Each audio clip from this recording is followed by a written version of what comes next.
হরে কৃষ্ণ, রাধে রাধে বন্ধুরা। গিরিধারী গোপাল সোনা চ্যানেলে তোমাদের সবাইকে সুস্বাগতম। তোমরা সবাই কেমন আছো? আশা করি তোমরা সবাই ভালো আছো গোপাল সোনা কৃপায়। আর তোমাদের গোপাল সোনাও অনেক অনেক ভালো আছে। আজকে হচ্ছে একাদশী ব্রত, পাপমোচিনী একাদশী ব্রত। তাই সকাল থেকেই ভিডিওটা স্টার্ট করছি। স্নান করে তিলক ধারণ করে বাড়ি ঠাকুর ঘরটা একটু নেতা দিয়ে নিয়েছি। নেতা দেওয়ার সময় আর ভিডিও করিনি, ছেলেটা যেহেতু ঘুমিয়ে আছে বেশি দেরি হয়ে যাবে তাই আর করা হয়নি। আর এই যে ফ্রিজ থেকে ফুল বের করলাম, এই ফুলগুলো গোপুসোনার জন্য। আমার হাজব্যান্ডের সাথে যে কাজ করছিল একজন দাদা ভাই, সে হচ্ছে আমাদের গোপুসোনার জন্য এই ফুলগুলো দিয়েছে। তার সাথে একটা মালাও বানিয়ে দিয়েছিল কালকেই নিয়ে এসে দিয়েছিল। আমি ফ্রিজে ভরে রেখে দিয়েছিলাম। আজকে একাদশীতে গোপুসোনাকে সুন্দর করে ফুল দিয়ে শৃঙ্গার করব। প্রথমে হচ্ছে গঙ্গা জল দিয়ে চন্দন বেটে নিলাম, তারপরে চন্দনে অগরু, গোলাপ জল আর অল্প একটু কর্পূর দিয়ে চন্দনটাকে ভালো করে মিশিয়ে রাখলাম।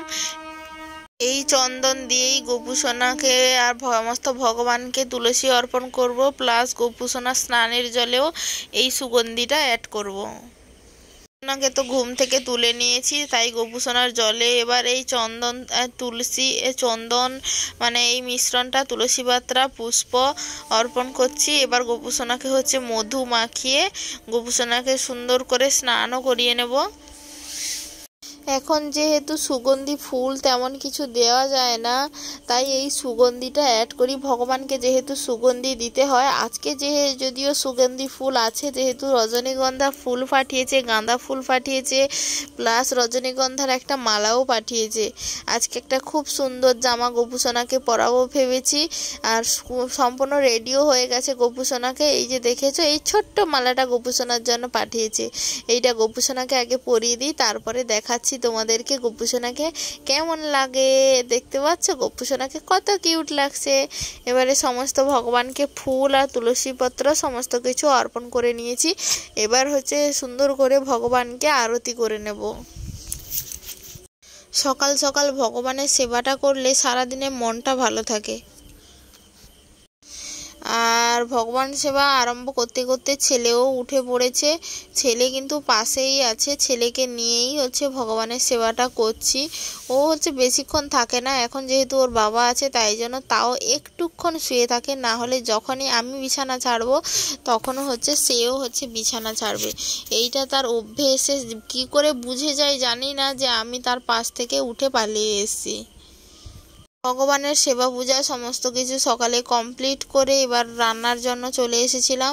সকালে একটু আলুর ফ্রেঞ্চ ফ্রাই মতো করছিলাম, লবণ দিয়ে হচ্ছে সূর্যমুখীর তেলে ঢাকনা দিয়ে এই আলুগুলোকে হচ্ছে ভেজে নেব। সাথে পাশে আমি বেগুন ভাজা বসিয়েছি। যেহেতু একাদশী ব্রত বাড়ির সবাই মিলে করে না, করি আমরা চারজন, আমি, আমার ছেলে, আমার শাশুড়ি মা আর আমার ননদ। এখন বাড়িতে খেতে আরও তিনজন, আমার ভাগ্নি আছে, আমার হাজব্যান্ড আছে, আর হচ্ছে আমার শ্বশুর মশাই আছে। তারা যেহেতু সকালে জল খাবার খাবে তাই জন্য বেগুন ভাজা করছিলাম। ওরা পান্তা ভাত খাবে, মুড়ি খাবে, যাই হোক খাবে। আর আমি পাশে আলুগুলো ভেজে ফেলছিলাম। আলু ভাজা করেছিলাম সকালবেলা, আর করেছিলাম সাবু মাখিয়েছিলাম, মানে কলা দিয়ে, ফল, দুধ, নারকেল দিয়ে হচ্ছে সাবু মাখিয়েছিলাম। এখন তো দুধ নেই তাই আর সাবুর পায়েস আর করিনি, সাবুটাকে মাখিয়ে ফেলেছি। দুপুরে হচ্ছে রান্না বান্না বলতে করব ভেবেছি সাবুর পোলাও আর একটা সবজি করব। আর তাদের জন্য ভেন্ডি ভাজা আর একটা খাড়া আলু দিয়ে, মানে সজনে ডাঁটা আলু দিয়ে একটা ঝাল তরকারি করে দেব।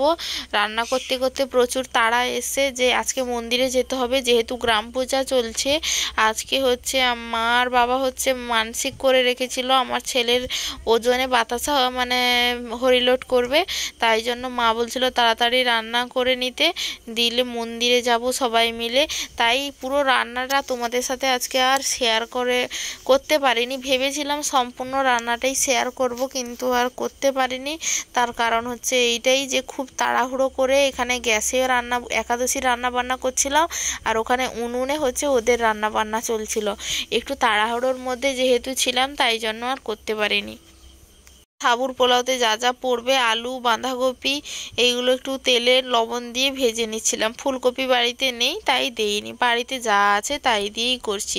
কয়েকটা চিনেবাদাম মাঝখানে ফাঁকা করে একটু তেল দিয়ে চিনেবাদামগুলো ভেজে এবার হচ্ছে সাবুগুলো এতে দিয়ে দেবো। এত সময় নেই, যত তাড়াতাড়িভাবে করা যায় সেই পদ্ধতি অবলম্বন করার জন্য এই পদ্ধতিতে রান্নাবান্না করা।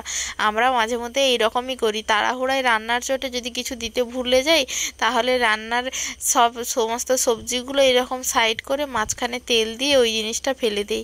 এইটা হচ্ছে আমাদের একটা টেকনিক বলতে পারো। এই রকম টেকনিক বাড়ির অনেকেই মানে অনেক মহিলারা এই টেকনিকটা ব্যবহার করে। হচ্ছে সাবুর পোলাও, দুধ আর হচ্ছে সবজি দিয়ে ভোগ লাগিয়ে সেবা দিলাম। আর আজকের ভিডিওটাও বেশি বড় করব না, এখানেই শেষ করছি। ভালো লাগলে লাইক কমেন্ট শেয়ার। হরে কৃষ্ণ, রাধে রাধে।